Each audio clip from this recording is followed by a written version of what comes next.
How do you define success, or how do you manage performance for your team?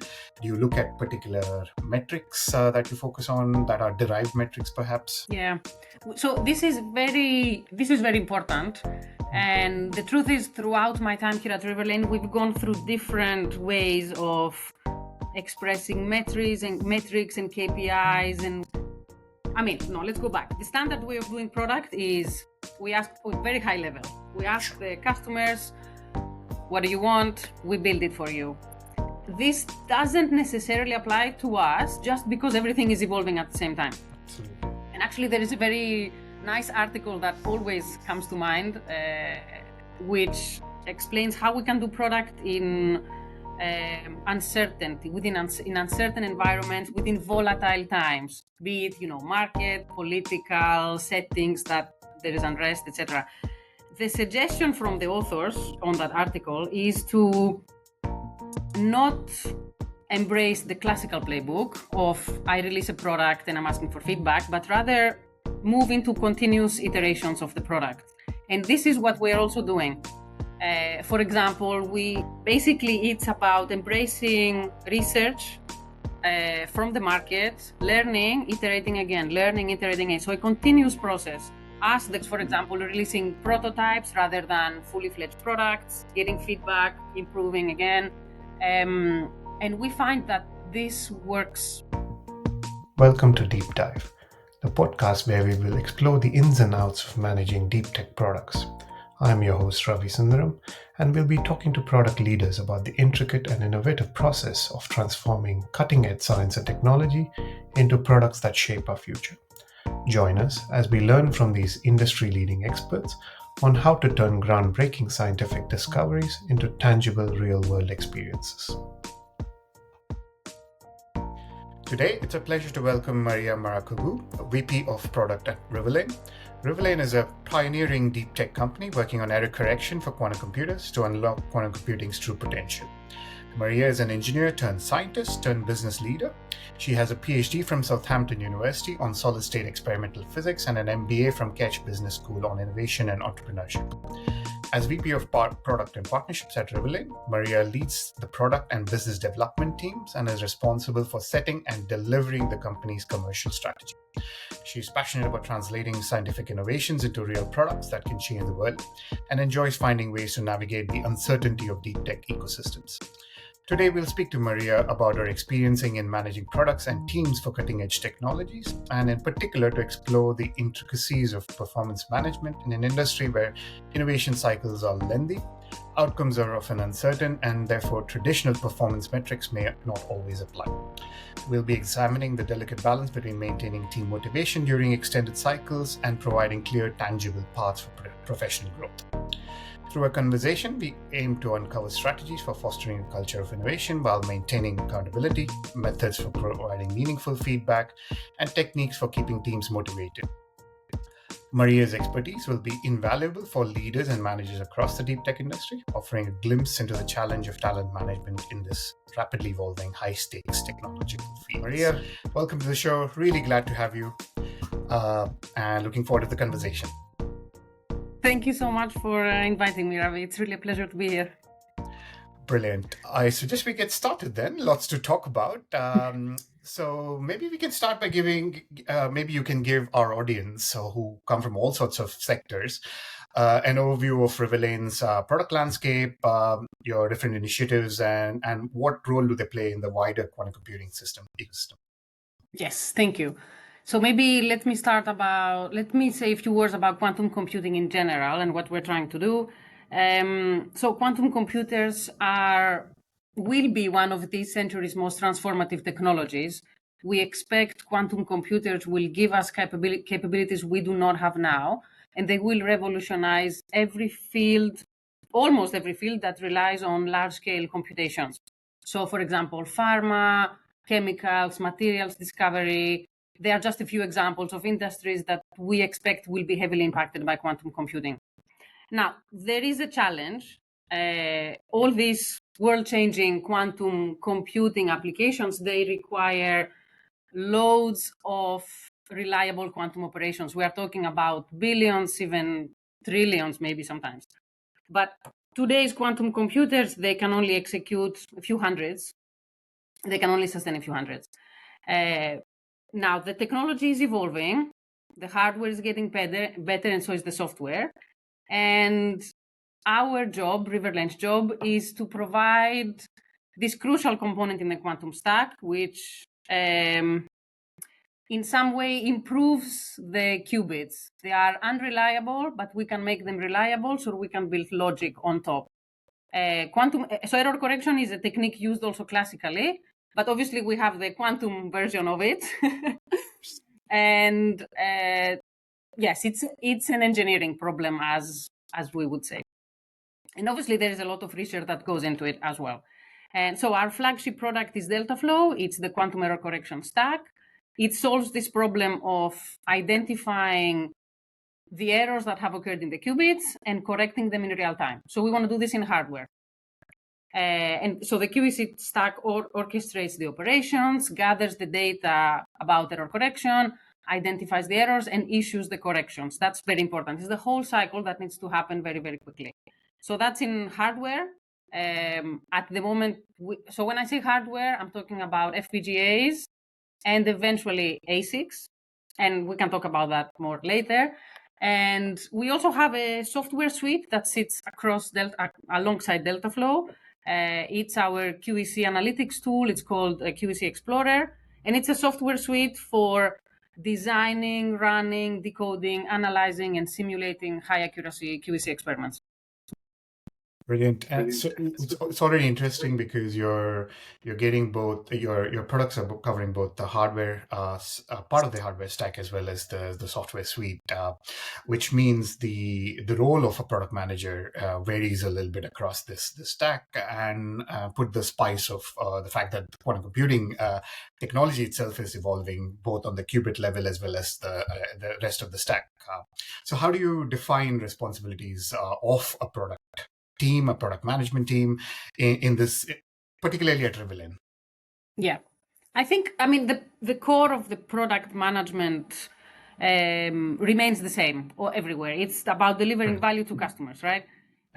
Now, this is a challenge in every deep tech field that is developing innovative solutions, because we have to answer many questions at the same time. Which one is the right market? How do we help and educate the customers to accept such innovative solutions? And obviously, quantum is all that and more, as you know, because we are building something that is the definition of innovation by itself, a quantum computer. We don't have it, and we hope to have it very soon. But at the same time, we are building the market, the supply chain. Our solutions are maturing at the same time as the customer solutions are maturing. So it's a lot of things happening at the same time.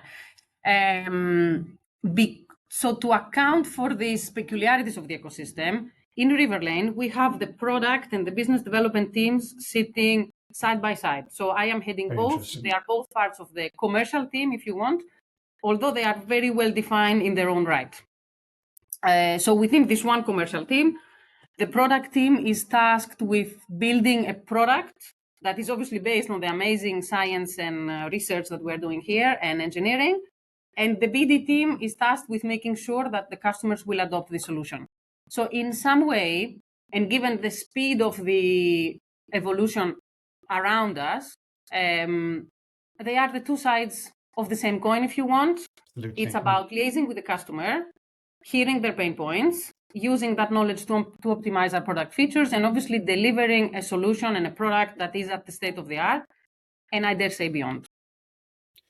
Brilliant. I think you hit on something that comes across throughout this ecosystem, and I speak to different product people, which is product.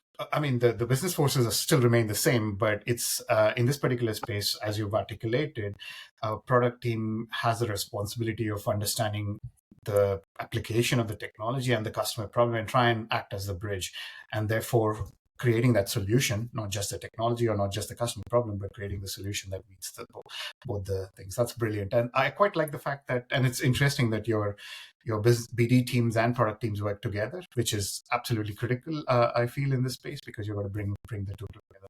Thank you for sharing that. I think we can play that a bit further. So part of the challenge, I mean, of this kind of a structure or the opportunity is also the fact that you're decoupling the team that looks at the customers and understanding their and making sure they're employing your solutions, and the team that is tasked with defining them. You're going to get a lot of ideas, a lot of different solutions. How do you go about then prioritizing it? What are the key factors that you look at to define what gets built first, second, and next? Yeah, that's a great question, and I think in the field that we operate, I would say it's probably the most important one, because there are so many good ideas. We can build so many things, but we do have to prioritize, not only because we have to take into account, I think we have to balance a few things, which are building a product which is at the state of the art, Mhm. having it adopted by the customers sooner than later, and at the same time also taking into account the resources that we have. We are a startup, we are now scaling, we are growing, but still resources are, well, there are always constraints. And I have to say, this is not a bad thing. Having constraints usually is a good thing. Absolutely. Helps um, focus. yeah. I think also another important bit, since we are in this intersection of high deep tech R&D and state of the art, is about, and it's at the core of innovation for me, it's de-risking the heartbeats first. Brilliant. So, for example, I mentioned before that Delta Flow is our QEC stack on hardware. At the moment, we are using FPGAs as our customers are doing, but eventually we believe that we have to bring down to an ASIC because of costs, because of performance, because we need tight integration, because of many things, because of the scale of the quantum computers themselves. Now, we spent last year taping out our first ASIC. So we developed a very good decoder, state of the art, which is the heart of the QEC stack in some way. And we implemented it on FPGA, but then we also took it down to an ASIC. That means through the whole industrial process, and it's a very, well, painful. It's not painful, but because there are industrial standards involved, it's a very peculiar one. It took a lot of time, and the reason we did it was not because the customers needed the solution on an ASIC. We know they don't need it yet. But we wanted to go through the process to understand what are the pain points, what and learn along this process. So when we have to do it again, we will be ready, and it will not. We will optimize for time. We will optimize for many things, and we did it very early in the process. So that's one example to show that. And starting from the heartbeats first has a lot of benefit.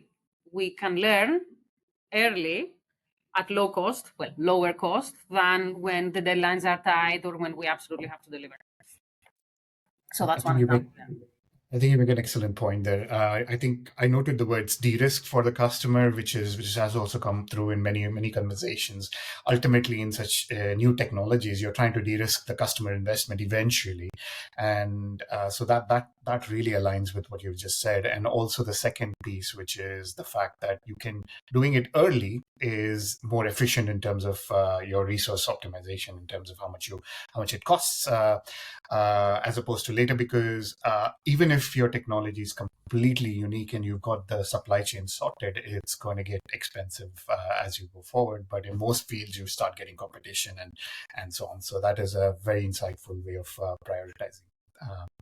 Which maybe we can use that as a thread to move to the next piece, because all of this takes time, and you're not only taking time to solve the problem that you are tasked with, but also the fact that the rest of the ecosystem or the stack around it is also evolving. So for teams, both the engineering, but especially product teams, it's a little bit of a long game to play to try and keep the focus and drive towards that ultimate solution that is envisioned. So so the long story short, what I'm trying to get at is, how do you define success, or how do you manage performance for your team? Do you look at particular metrics that you focus on that are derived metrics, perhaps? It'd be great to understand that piece. Yeah. So this is very important. And the truth is, throughout my time here at Riverlane, we've gone through different ways of expressing metrics and KPIs, and what is more accurate, what really reflects the way we do product development in general, not just the product team.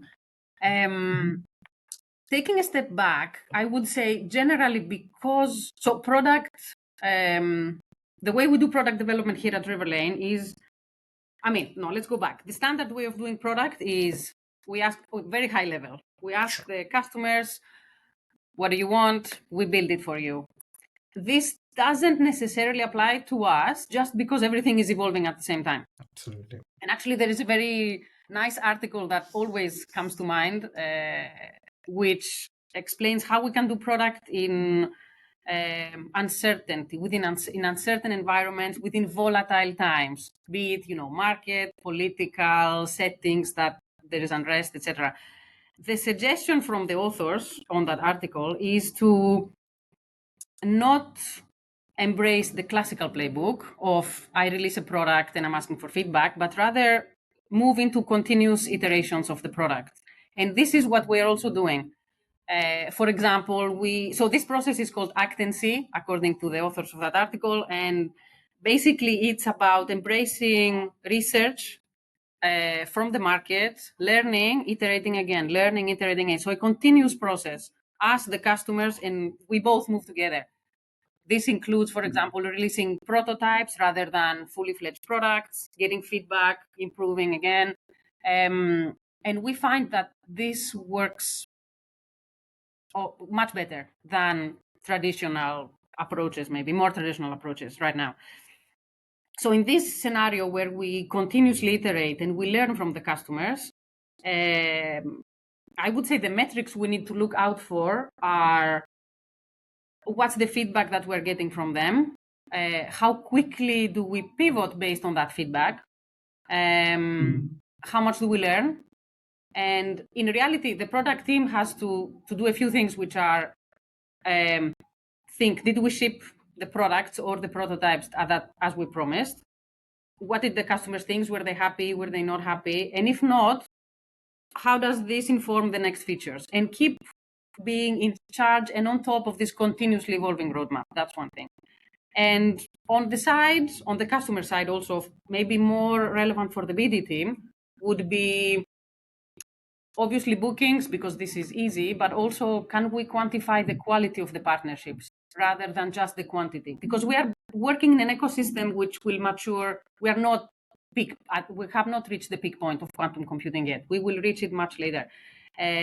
So we want to support our partners now to get to this fault-tolerant era together.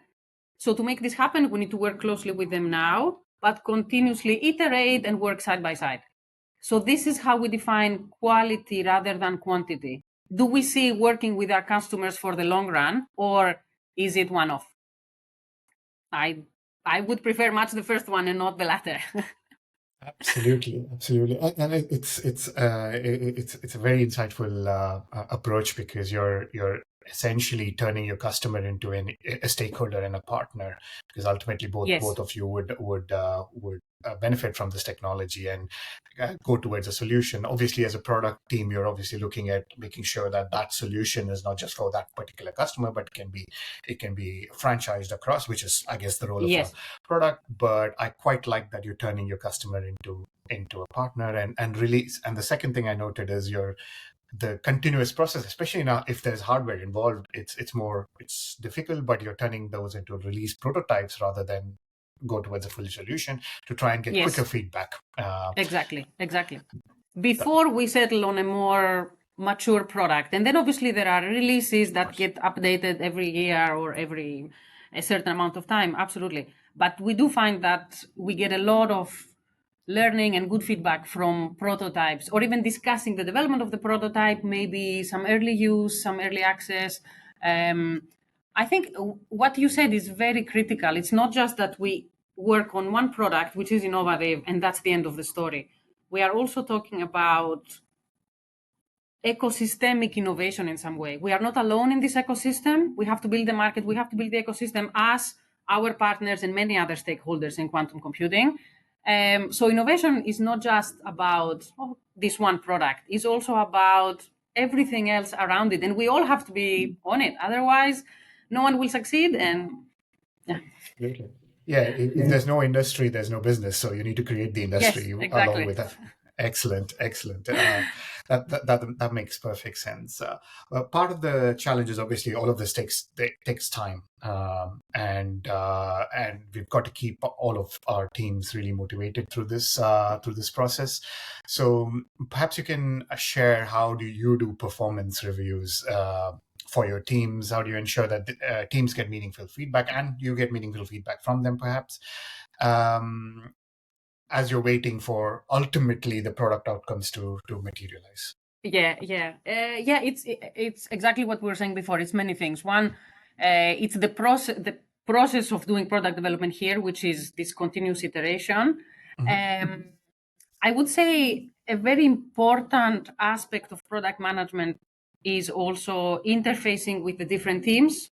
So this is another key, if you want, indicator for performance as well, how well the product managers are embedded in the different teams. And in fact, here in Riverlane, although the product team reports to me and is part of the commercial team, we have 6 technical streams who support development of Deltaflow and QEC Explorer. And the product managers who are in charge of a particular aspect of the product portfolio, they are embedded in these technical teams very, very, very well. So we have this kind of cross organizational chart, if you want. And for me, this is very, very important because they have to be embedded. Otherwise, it will not work. We cannot do product remotely from the technical teams who are working in the weeds and developing the actual product. I would also say what I find also very important is having an environment where feedback can flow both ways. So not just, of course, we have a top level strategy, the product team is responsible for that, and then the teams, but also having upstream communication is very important, understanding what are the pain points of the technical teams or of the product team as well. So then we can also have this continuous feedback loop and iteration loop between us and improve. Because everything is changing, and so is the company. The company, when I joined this company, I think I was employed 25, and now we are almost 100. So, and with scaling up come different challenges that we have to absorb as an organization. So, yeah. I think the point you make about upstream feedback is extremely important. Can you share an example without details on something that has worked, some feedback that you've taken into account back into your loop?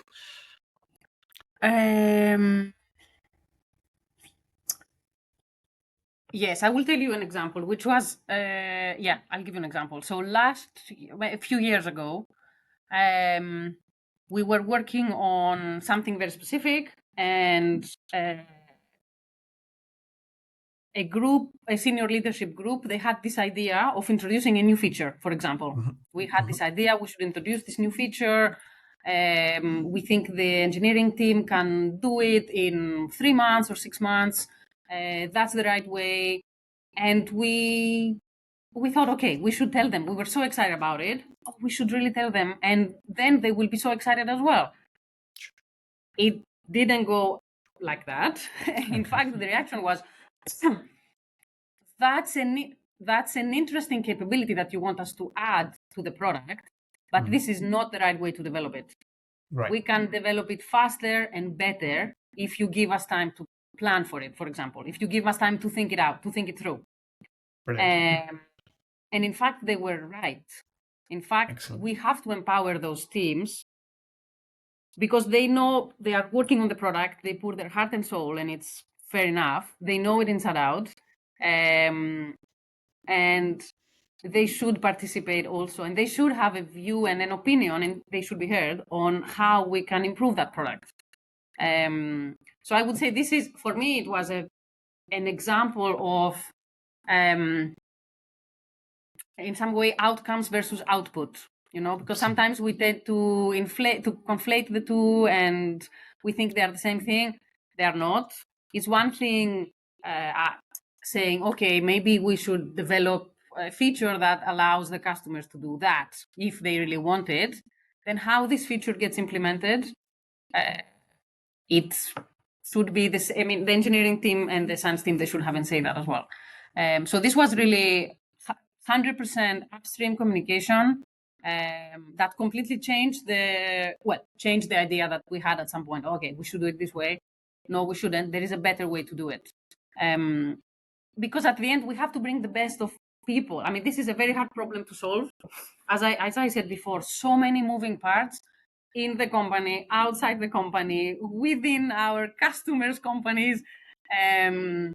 So yeah, communication is key, and giving people the space and the room to express that and find much better solutions that in the end impress everybody.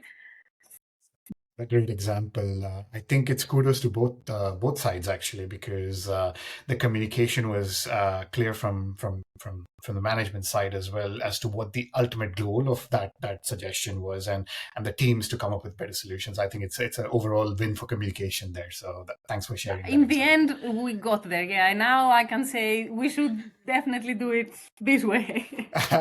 Well, it's all about learning, isn't it? It's. I'm sure it was not that that clear, but it's. We learn. We all learn. Absolutely. If we had solved quantum computing already, we wouldn't be here. Exactly. Now but that is brilliant that happened in the way it was receptive, and that is absolutely kudos to your teams on that. Maybe another part of this piece, which is obviously letting all parties involved come up with better solutions, is balancing that innovativeness with the accountability of delivering things on time and deadlines and so on. How do you look at balancing innovation while ensuring it's aligned with business goals, performance is aligned with business goals, and all that? I think it's important. It all comes down to communication again for me. If the strategy is clear and the direction that's flowing from the top, from the senior leadership teams, is also clear, then if the teams have enough space, they will develop the right solution. And then it will all come together to having a beautiful product delivered to our customers and making them very happy. Again, this goes back to communication both ways, going back to the example I said. And of course, it's easier said than done. But it's definitely important to have room to have a direction, room for innovation, which also means room for error, and feeling safe to try, to fail, to try again. It's all about that. I really like what you said at the end, in the sense of creating that psychological safety to be okay to fail fast and fail and then go to the next solution. And that room for error is important so that you get the best results as well. So that is a very important point. And in fact, for me, sorry to chip in. This is the upside of working in an uncertain ecosystem. As in, everything is uncertain, things are changing very quickly, and we have to take this new information into account. That's great. But because of this uncertainty, it means that if we make a mistake or say something that's not as successful, we can correct it quickly. And we will not be held accountable. It will not hurt us as much as in a more mature industry, for example, I think. So for me, it's about, yes, embracing this uncertainty, which is hard. I mean, again, it's very hard.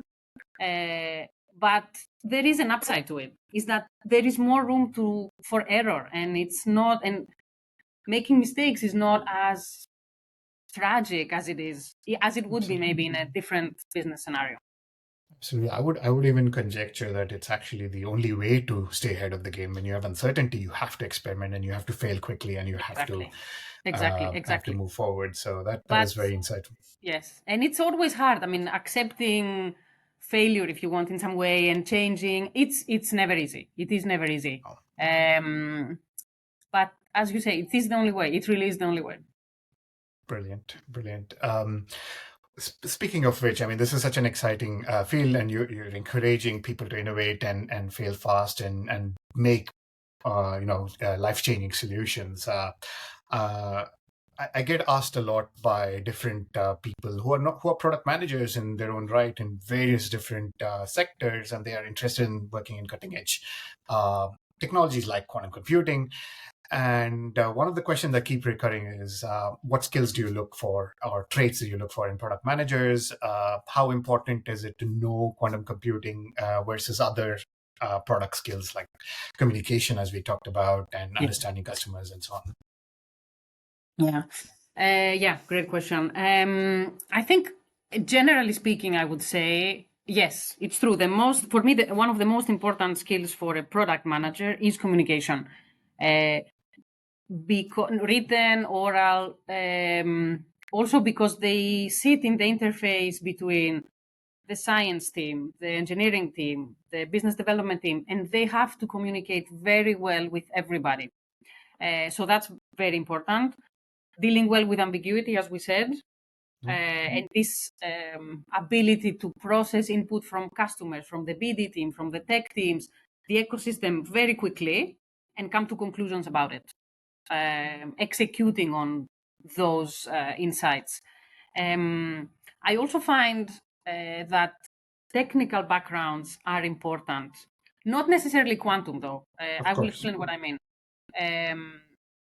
For me, if someone has a degree in technology, whichever field that may be, it shows that they know how to learn, and they are confident in learning new things that are maybe frightening, in absorbing new information. So I would say another very important trait we are looking for in product management, in product managers here at Riverlane, is this ability to learn, essentially. I definitely do not say that everyone should know quantum before they walk into Riverlane, but they will definitely have to learn if they want to work in this team. Maybe they will know maybe some aspects of the technology. Maybe there will be others that they don't know about, but they have to get confident with those aspects quickly. So I find that one of the ways that show that people are comfortable in this environment is by having already a technical degree, maybe even a PhD, which is, of course, 3 years of learning and and thrown in the deep, right? But not necessarily. But yes, I find technical backgrounds are useful. Yeah. So I think, to reiterate, it's coming back to people who have the clear communication skills, no matter what medium, just distilling the ambiguity into some sort of perceived certainty, at least for various teams. And the other bit which you said, I could not agree with you more, which is having that ability to learn and almost the passion to learn new things, because you have to go into the deep end and learn from deep experts in various aspects of your product. And I think that I completely agree with you. That is core to this. And I think I'll reiterate. Yeah, people often ask me this: do I need a PhD? You don't, but you do need to be able to learn. That's the key. Yes, exactly. Yeah. And I would say, I mean, we have, because we hire in science, engineering, product management, BD here, we have a large variety of people from different backgrounds. Physics, mathematics, engineering, software development. We have people from all sorts of backgrounds. And this is what's great about Riverlane. This is a very hard problem to solve. So we need input and collaboration between different fields. Yeah. Excellent. Maybe we can talk about the other side of it. You've hired product managers. You have teams. How in fields like quantum computing, how do you approach retention? How do you keep teams motivated and show growth for longer term? Any particular things that you found effective? This is true. I mean, if anything, the biggest asset that we have is are the people that work here. So every company that works every company should value their personnel and make them feel valued as well. So what we offer here as a deep tech company is the ability to work obviously on something very exciting. It's a cutting edge deep tech ecosystem here. Because we're in a startup, and we are not so many people here, there is a chance for anyone who walks in Riverlane to really impact the technology, the roadmap, to make a difference quickly. Maybe have more of an impact than in a massive company, maybe. And obviously, with the fact that the growth is, the Riverlane is growing, there is also the potential for rapid progression within. I mean, I will now mention things that you've heard certainly before. The salary has to be good and comparable with other industries. The benefits, the equity package, this is what we offer as well. We also offer training, going to conferences and coaching, especially to middle level to senior managers. Yeah, and I find this helps. Most of the people that walk into Riverlane, they want to learn and they have this urge to keep learning. And as we change and as the ecosystem change and as the role is progressing, this is a hunger that we have to feed. And I find that absolutely, of course, absolutely normal. And if anything, very crucial. Yeah.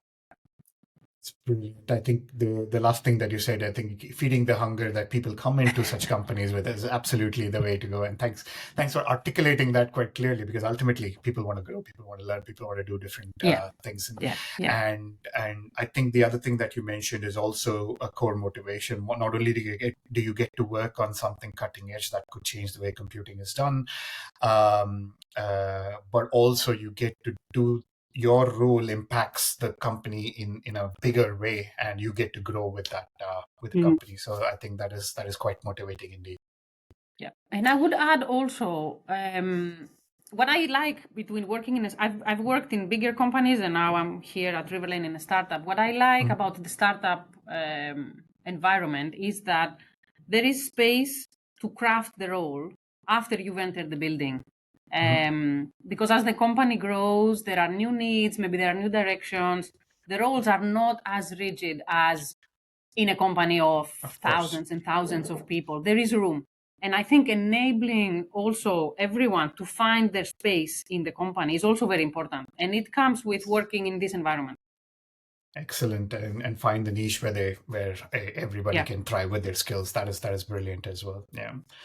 Brilliant. This has been such a fascinating conversation, Maria. Before we finish, I always ask my guests about lessons that you've learned along the way.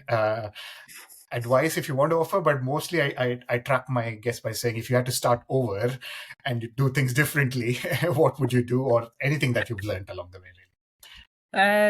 It definitely took me a long time to embrace the good side of uncertainty, which is what I was saying before, that it means that failure has less consequences.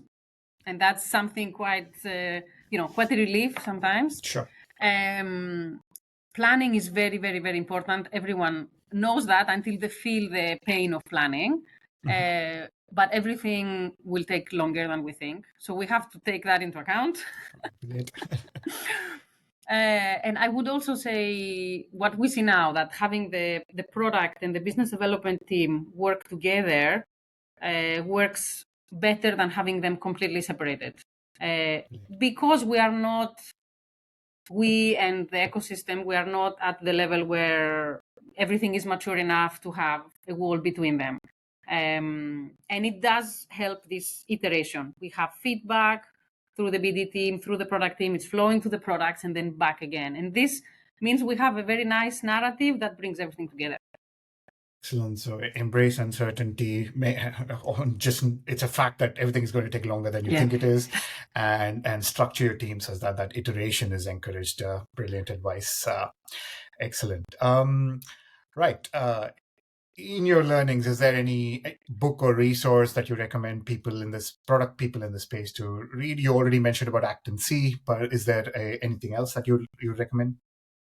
I mean, generally, I would I would split product development in a deep tech environment in two pillars. One is innovation and what that means, and the other one is people. There are, for me, Very good. the two important things. So there are a lot of resources for both. I can mention a few books I find myself, going back to.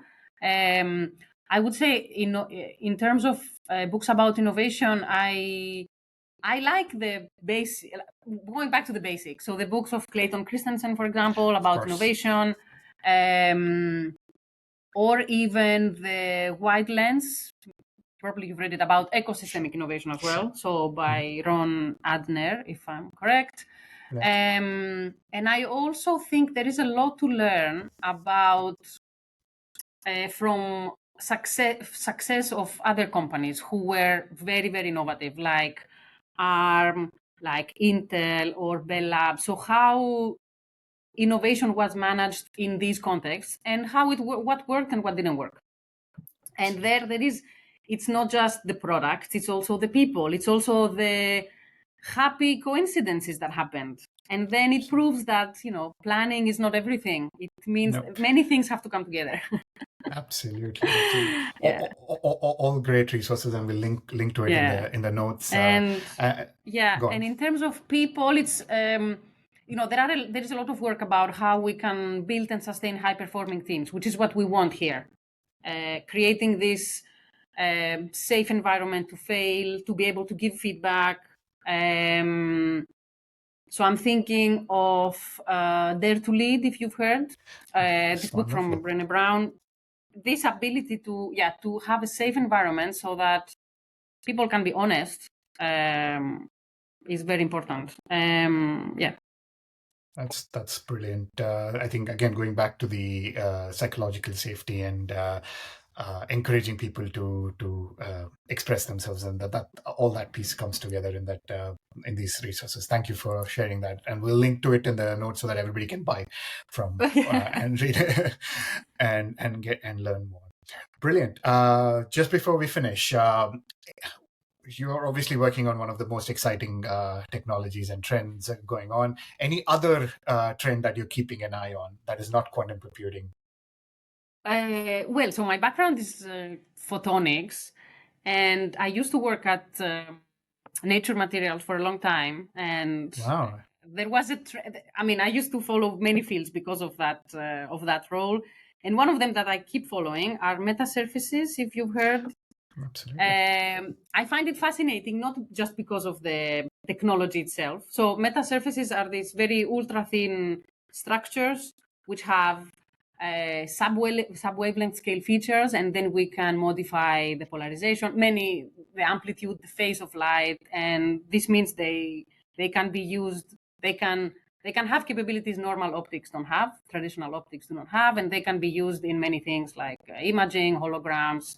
And it's a very exciting technology. And for a long time, we've been waiting for the jump to the market. And it looks like this is happening now. So I find it very exciting. It's, again, the same story that fascinates me from the beginning. How do you take academic excellence, so excellent research in academia, and you translate that to the market, and then you can build a business model, you can build a business out of it, and then have an impact and change the world, hopefully, even a little bit.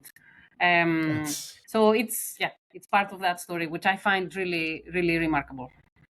I think it's a fascinating technology that is coming through indeed. Brilliant. I mean, this conversation has gone from to various different places, and this is amazing. This is exactly what I wanted out of this conversation. Before we finish, if people want to learn more from you, reach out to you, how can they do so? Are you active on LinkedIn? Yes, you can find me on LinkedIn. You can send me an email. You can visit our website, the Riverlane website. Yes, please reach out. Excellent. And I'm sure people will reach out with more questions. Well, with that, Maria, this has been great. Exactly what I wanted out of it. We talked about the challenges and we talked about how you approach some of the solutions. I'm sure our audience will get a lot out of it. Thank you very much. Thank you so much, Ravi. It was a pleasure talking to you. Same here.